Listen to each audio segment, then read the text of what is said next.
decades, Kent, despite its reputation as the Garden of England, saw a dramatic reduction in the amount of apples being grown. Thousands of acres of orchards were grubbed up as the supermarkets looked around the world for cheaper alternatives. In 2005, just 30% of dessert apples eaten in the UK were grown here. But following a major campaign to change attitudes, things have shifted. This year, that figure will be 40%. And the hope is that within a decade, more than half of all apples eaten in Britain will be homegrown. This season promises to be the best crop in 20 years. Our environment correspondent Yvette has been investigating for the latest in our food chain series. Eating apples in abundance. Picking underway in the Garden of England, where around 3/4 of all the UK's apples are grown, and the crop this year is one to be celebrated. This is one of the new orchards, intensive planted, high yielding, planted on the new modern systems. We're looking at a very good crop here for this year. We've had a fantastic growing season. We've had cold weather when we needed it, good weather during bloom. We've got fantastic skin finish this year, and it's going to be some of the best gala in the world. Other varieties have benefited from the perfect conditions too, but there's more to a bumper crop than the weather.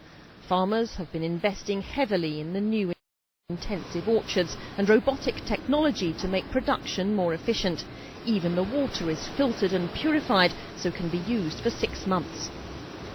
So what we have here has completely revolutionised the way we pack apples today. Every apple of the 156 million that we pack annually goes through here under HD cameras. We get 20 images, which allows us to look at not only the outside of the apple for the quality, but also the internals now. So we can guarantee that every apple out of here is the very best quality British apple and pears that we can supply. But it's not all good news. The famous English cooking apple, the Bramley, is suffering. Industry-wide, the crop is down 20% on last year, and farmers have been grubbing up their orchards because of poor returns. We need supermarkets to be stocking British and to be paying returns to growers that will enable continuing investment to take place. Otherwise, the industry will not continue to grow. English apples are in the shops now, and thanks to the new technology, they can be stored and so bought all the way through until next June. Yvette, BBC South East today, Who?